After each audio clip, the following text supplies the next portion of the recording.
Hey lovelies, welcome back to my channel. It's your girl Mente coming back with some great information. So this video is going to be a couple different things talking about what to look for your first pre-approval or to see if you're ready to move forward in the next steps. So number one, we're going to talk about credit. Number two, we'll talk about income.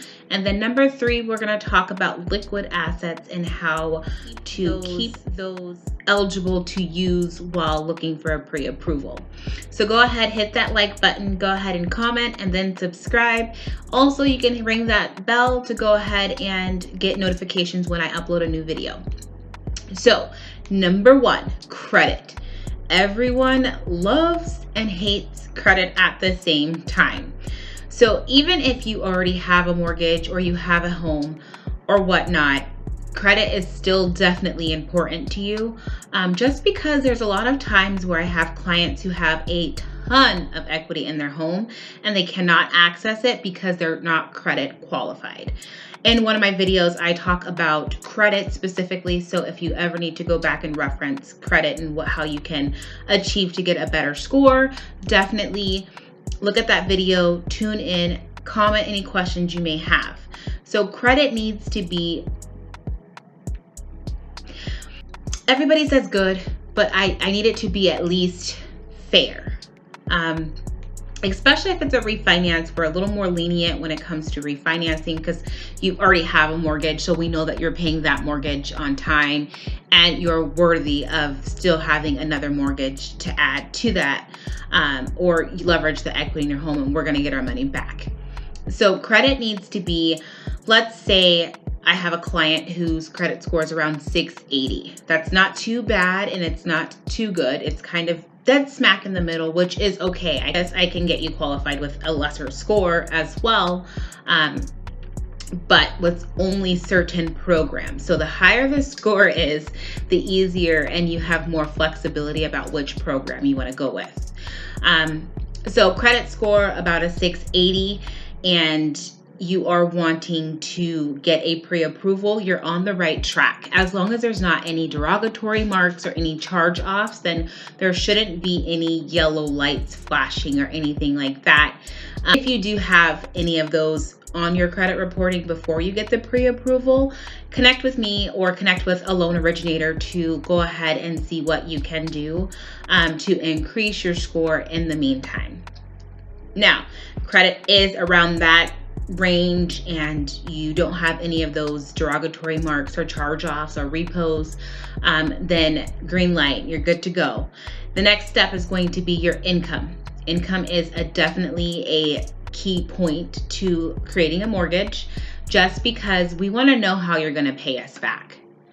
Yes, it's your equity if you're refinancing. However, wanting to borrow money from your equity, and to borrow money, you need to have a steady income.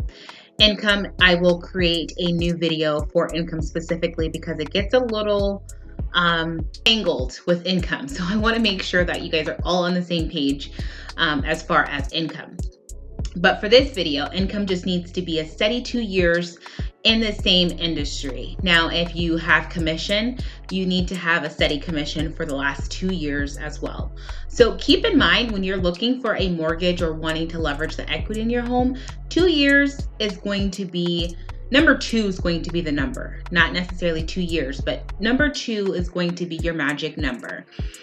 Now, speaking of two, you also want to have liquid assets. So what I mean by liquid assets, it's going to be checking, savings, a 401k, or anything that you can get your hands to if needed. Now, when it comes to purchasing a home, you want to make sure that you have closing costs in their savings account or liquid assets. And then you also want to make sure that you have down payment there. And then on top of those two, you want to make sure that you have enough cushion to cover that number two again, 2 months of your new mortgage. So in the back of your mind, while you're preparing to purchase a home soon or wanting to leverage the equity of your home, you're going to need all three of those steps in order. So credit reporting first, make sure that your credit report is accurate, it is up to date, and it is in fair or good standings. Now, report back to my video regarding credit to see what score lands on poor, good, and then excellent. I think I talked about poor, good, and excellent. It may be fair, bad, fair, and excellent, but vice versa. You know what I'm getting to. Just make sure you have your number, and the best place to honestly pull your credit report is going to be Advantage Credit. I'm not sponsored or anything, but that is what I use, and I like to use it because it definitely gives all the information on your FICO score.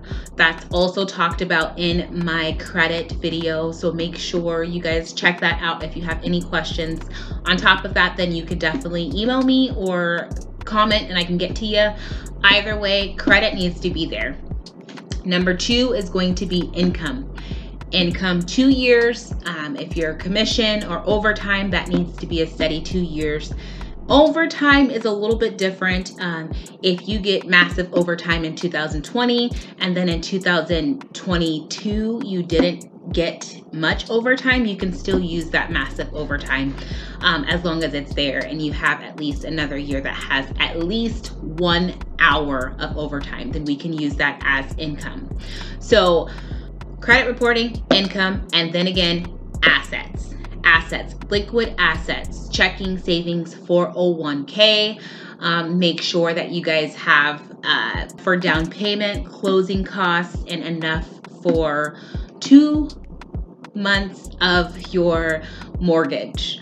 So these 3 steps, if you can check mark all 3 of those, do me a favor and email me right now, and I'm able to help people that are in the 9 states that I do have.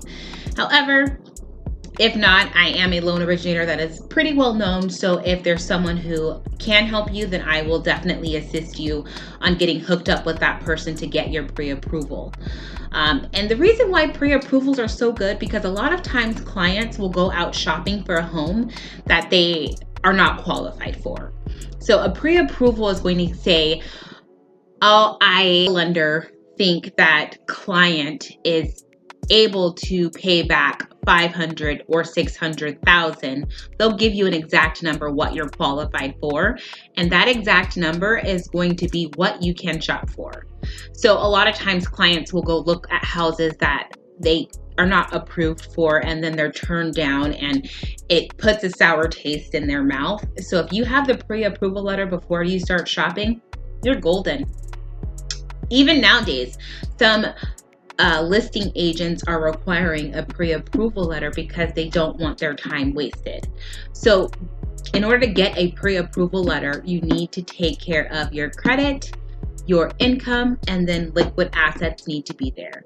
Now, if you get a pre-approval letter and it's not the amount that you were aiming for, then there are some conditions where you may be able to work a little harder to get your credit score increased. Or work a little harder to get more income to use. So let's say that you have a job that you've been at for 2 years, but you make not enough to cover your DTI, then you can definitely pay off some extra bills and then save back up for your assets. Or once you do that, then you can go and get the pre-approval letter and see how much you are qualified for and go from there. So there's a number of different steps that you guys can do, but that's the main source: credit, income, assets. Remember that. Stay tuned for the next video, guys.